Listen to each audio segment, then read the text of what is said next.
Hey guys, July 3rd, 2026. A little after 4 o'clock in the afternoon in New England. You see, it's a beautiful sunny sky, hot as can be. It's gotta be like over 90 degrees, but beautiful clear sky. And I have a story to share with you about some of these ladies in my backyard because, well, they found me. I didn't have plans of doing an outdoor grow this year, but you know, I've always said about cannabis, it has a way of finding you. Isn't it strange? Those that know. And those that are joining this journey to work with the sacred plant called cannabis, is that she will find you. And if you're willing to serve, she'll serve you as well. And there's a lot of things you'll learn as you go through this trials and tribulations and challenges and all sorts of stuff. And my journey started in 1987 when a kid from Colorado said, "Hey, I'll show you how to do it." And I said, "What are you talking about?" He goes, "Hey, I'm from Colorado. Everybody grows." And I'm like, "Cool, let's do this." I knew if I had the way of growing my own, I could supply myself instead of worrying about the local dealer who's out, because the dry spells were crazy back in the day. They were crazy. You guys know that are listening to this. You know, you're always, who's got the weed? Who's got the weed? Nobody. And then all of a sudden there's a glut of weed, then it's gone. And it has tons of seeds, and it's pressed, and it's brown, and it's earthy, and oh, it was terrible. That's why I wanted to grow my own, is have a better quality and have a consistent supply.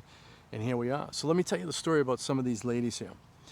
These, in two different groups, they found me. The first batch that these ones here we're looking at was from a friend. His growing situation changed, which means his location he had to shut down the location because it wasn't going to work out. It wasn't in a state that was legal. And so there's a lot of concerns. I says, "Brother, I got your back. I'll take care of it. Tell you what, I'll take the plants to my place. I'll set them up. I'll take care of them, love them for the season. At the end of the season, we'll just split the yield. How's that?" He was like so excited. He had 11 plants. I could only take 4. I said, I'll adapt 4 plants, okay? And so we did. And then all of a sudden, it was a couple weeks later, another friend, he was like, "Hey, I got all these other plants and I'm having a problem and I can't keep them." I'm like, "Okay, let's go." So those are sitting over there. I got to work on those. I just did transplants on those probably about 4 or 5 days ago. I'll talk about those in another video, so stay tuned. I'm going to do this in multiple parts, but let's take a look at these ones right here. Now what I did was, these were actually originally in 7-gallon. You can actually see one right over there. Let me zoom in so you guys can see it. That's a 7-gallon pot, that black one, right? Let me get my finger in this video, right? Let's see, there it is. Whoop, there it is. That one right there. So that is a 7-gallon cloth pot, and it's a soil mix. It started out in cocoa, and then it was put into soil, but I said to him, "You only put it in a 7-gallon?" He says, "Oh yeah, well, I'm going to put them in bigger ones." Okay, cool. Well, here are the big ones I chose. I chose these ones here because they're BPA free. They're made with mostly recycled materials. It promotes vigorous plant growth. So basically, it's a cloth bag, all right? It's got handles on it. It makes it easy if you want to spin it and move it. Now, these will have risers underneath to lift it off the ground to give it a little bit of air gap underneath.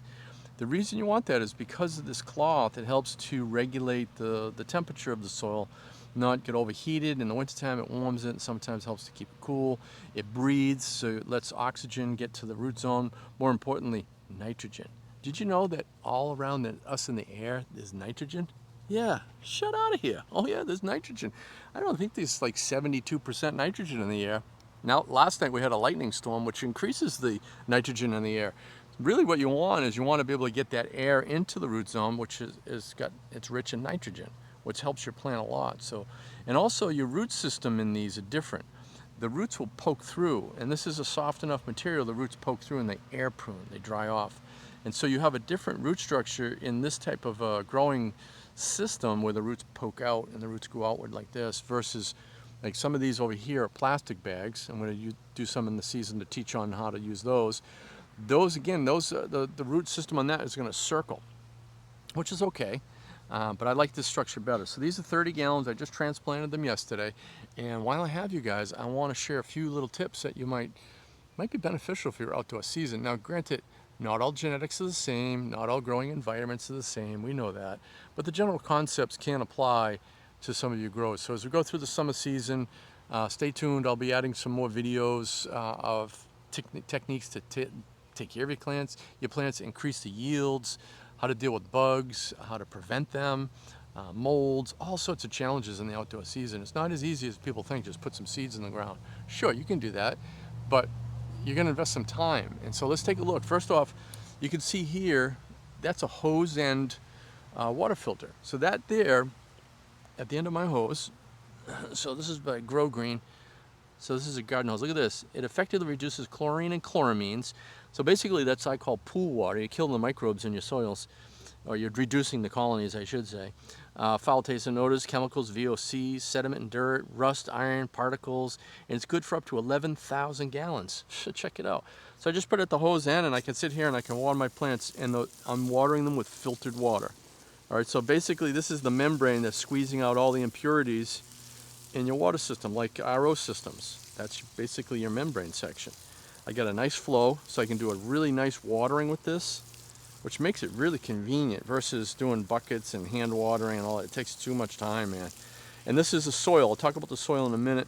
This is Roots Organics original. And the soil before was a super soil in the 7-gallon, but I just planted these yesterday, and they're nice and happy. But I'm going to soak them down again for the next couple days. I'm going to make sure there's plenty of water going through and getting through the bottom. And I'll have to go through and water those in just a little bit, but we'll come back to that in a minute. All right, so I want to share some tips about this particular plant since I've transplanted it. Let's take a closer look. Now, what I like is the structure. The structure is really interesting. Oh, by the way, for those new growers that are watching this video, if you've never done this, the kid from Colorado years ago, when we were desperate for weed and we were waiting for our plants to finish, he says, here, rub the stem and give it a sniff. And I'm like, what? Oh my God, that smells good. It's called a stem rub. Check it out. Helps you determine, like, does it have a lot of terpenes and oils in the structure. Now, what I like about this structure, you have a lot of tight nodes. Now, I can let this continue to grow upward into the sky, and I can put stakes up it. But you'll notice that I put these stakes in at an angle. And the reason I'm going to do that in this particular plant is I'm going to do a low stress training. I'm going to pull some of these main branches down. Now, when you do that, you got to be careful. You want to look inside, and you want to make sure, like right here, you can see, let me see if I can zoom in for you guys to see the low stress training that was done. You can see that low stress training was done because of the curve. And when I was looking at this plant, I went, oh, that's what he was doing. He was using these little clip-ons, all right? So these little clips, make sure I can get that for you. See that little clip there? So that's an inexpensive way, using those little plastic clips. I don't know if this was home printed, but it looks professionally made, actually. And there's different brands out there, but basically it lets you bend, it helps you bend the actual stem itself. So yeah, so it's definitely bending that stem, and it helps to get it away from the main stem and helps you increase your yields. All right, so what I'm going to do with this, because of that structure, is I'm going to pull them down. I'm going to do LST, and there's different ways of doing that. One is with the stakes. Another way, when you're in cloth, is you just take a razor blade and cut 2 little slits here and do that several different places and put this green wire tie through it. You're basically creating a belt loop. Put a belt on your bags. Put your belt on any of your pots. That way you have an anchor point anywhere on the bag itself. For now, what I'm going to do is I'm going to take this right here, and I'm just going to gently bend it back. I can feel it's got some pliability, and I'm going to tie it off at an angle, just like this. And what's going to happen, actually I can do that right now while I have a couple of these little twist ties that I've recycled from previous, and hang tight while I put one of these on here. I'm going to do this. I'm just going to twist it on right here, one-handed. I'm the cameraman too. So I'm going to do this, and I'm going to get prepared so when I bring that branch down, I can just bring that in here. Watch this. Hang tight. Here we go.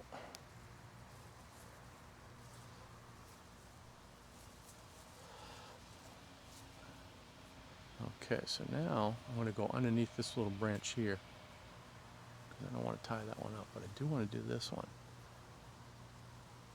Okay. This is a bit of a trick, doing it one-handed. Here we go. Wrap that right around just like that. There we go. One of these days I'm going to get me a cameraman. All right, that's it. So now what I've done is I've pulled this over. That's basically LST, a low stress training.